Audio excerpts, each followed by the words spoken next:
Assalamualaikum warahmatullahi wabarakatuh. Selamat pagi anak-anak. Apa kabar kalian hari ini? Semoga dalam keadaan sehat sehingga kita tetap dapat belajar walaupun tanpa tatap muka. Sebelum memulai pelajaran, silakan kalian berdoa terlebih dahulu agar pikiran lebih tenang dan dipermudah dalam belajar nanti. Hewan di negara Asia Tenggara dimanfaatkan sebagai sumber makanan, simbol negara, dan binatang peliharaan.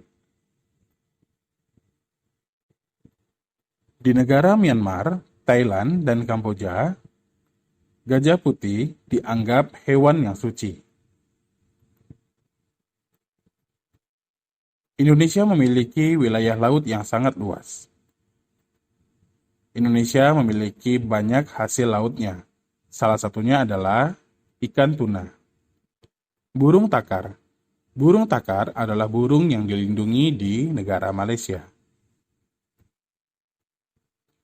Perkembangbiakan hewan dibagi menjadi 3. Pertama, ovipar atau bertelur.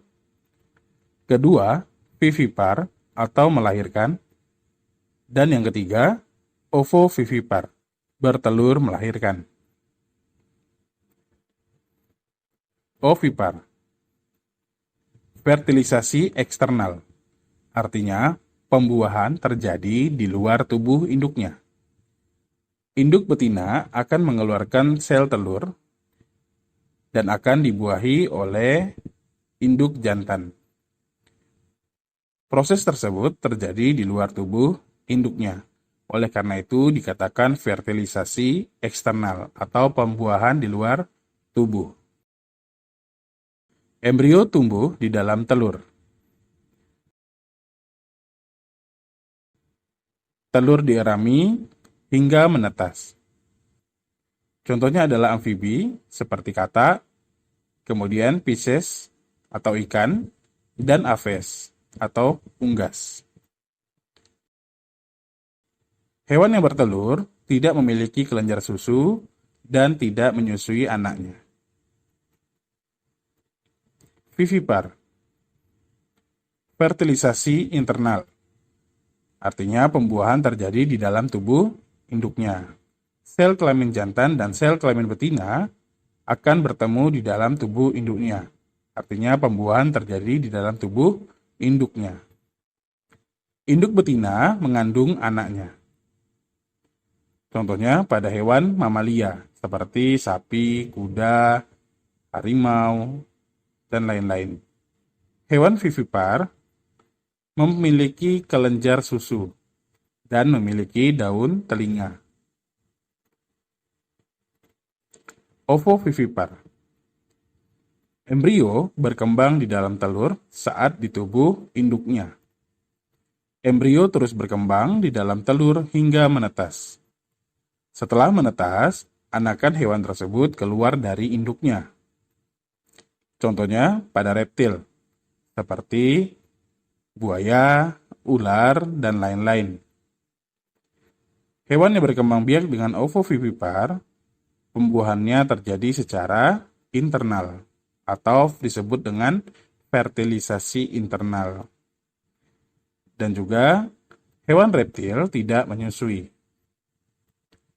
Nah, sebenarnya apa sih beda antara hewan yang berkembang biak dengan cara bertelur dan bertelur melahirkan? Hewan yang berkembang biak dengan cara ovipar atau bertelur, embrionya berkembang setelah telurnya itu dikeluarkan oleh induknya. Berarti embrio berkembang setelah telurnya dikeluarkan. Nah, jika hewan ovovivipar atau yang bertelur melahirkan, sebaliknya, embrionya berkembang di dalam telur, tapi pada saat telur itu masih di dalam tubuh induknya. Nah, setelah telur itu pada masa tertentu, kemudian akan menetas, nah barulah anakan baru itu dilahirkan, sehingga disebut dengan bertelur melahirkan. Nah, ada sedikit tips untuk membedakan agar tidak tertukar yang mana bertelur, yang mana melahirkan, dan seterusnya. Mungkin istilah ini baru didengar kalian, nah silakan amati tips ini. Kata kuncinya adalah ovipar. Jadi, kalian hanya perlu menghafal atau mengingat-ingat satu saja, ovipar, yaitu bertelur, gitu kan. Bagaimana cara mengingatnya? Ovipar, depannya ada huruf O. O itu seperti apa sih? Ya, seperti telur. Jadi, kita anggap O adalah telur. Berarti ovipar adalah hewan yang berkembang biak dengan cara telur. Bertelur. Lihat saja O di depannya. O. Asumsikan bahwa O itu adalah telur. Berarti ovipar adalah telur. Nah, bagaimana vivipar? Ya sudah. Ovipar kalian sudah tahu berarti bertelur. Vivipar tentu kalian bisa. Vivipar berarti melahirkan. Nah, bagaimana dengan ovovivipar? Ya sudah, tinggal kalian gabung saja. Bertelur dan melahirkan. Begitu sedikit tipsnya untuk menghafal bagaimana membedakan agar tidak tertukar yang mana bertelur, yang mana melahirkan. Perhatikan gambar berikut ini. Silakan kalian golongkan yang mana hewan yang berkembang biak dengan cara bertelur, melahirkan, atau bertelur melahirkan. Silakan kalian tulis di buku latihan.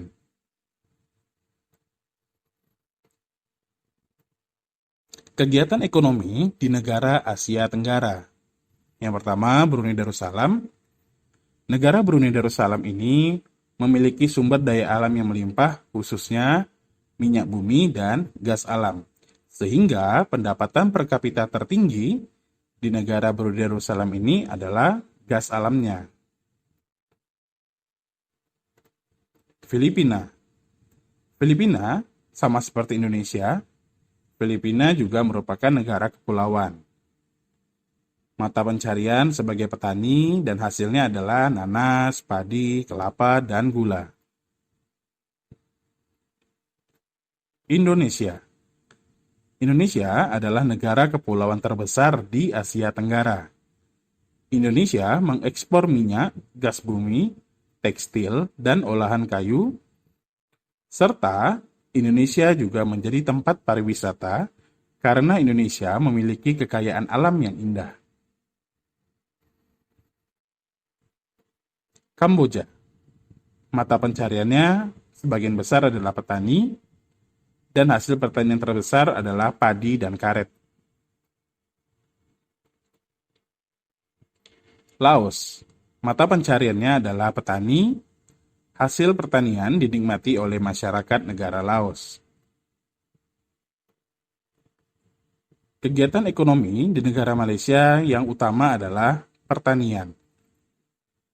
Negara Malaysia mengekspor alat elektronik, minyak, gas, kayu, minyak sawit, karet, tekstil, sepatu, dan bahan kimia. Negara Myanmar, mata pencariannya adalah pertanian, perkebunan, dan pertambangan, dengan hasil utamanya adalah padi. Negara Singapura. Negara Singapura adalah negara yang paling maju di Asia Tenggara, sehingga negara Singapura menjadi negara transit paling ramai di Asia. Negara Thailand mendapat julukan negara lumbung padi, karena hasil pertaniannya yang melimpah, yaitu padi. Negara Thailand juga menjadi tempat pariwisata, karena kekayaan alamnya yang indah. Vietnam. Setelah perang di negara Vietnam, kini Vietnam mulai berkembang di sektor perekonomian, pariwisata, perhotelan, restoran, dan transportasi. Nah, tadi kita sudah belajar mengenai negara-negara di Asia Tenggara dalam hal kegiatan ekonominya. Sekarang, kalian tulis di buku latihan, kemudian buat 2 buah lingkaran. Nah, cari 2 negara dan kalian tulis kegiatan ekonominya di masing-masing negara. Jika ada kegiatan ekonominya yang sama, silakan tulis di tengah-tengah lingkaran ini. Artinya kedua negara itu kegiatan ekonominya ada yang sama, gitu ya. Silakan kalian buat di buku latihan. Untuk latihan ketiga, silakan perhatikan paragraf berikut ini. Bebek adalah unggas yang hidup di darat tetapi menyukai perairan. Penduduk Indonesia banyak memanfaatkan daging dan telur bebek untuk kebutuhan sehari-hari. Kesimpulan paragraf di atas adalah, kita sudah belajar bagaimana cara menyimpulkan sebuah paragraf. Dimulai dengan cara mencari ide pokok, dan seterusnya. Jika kalian lupa, silakan klik bagian pojok kanan atas.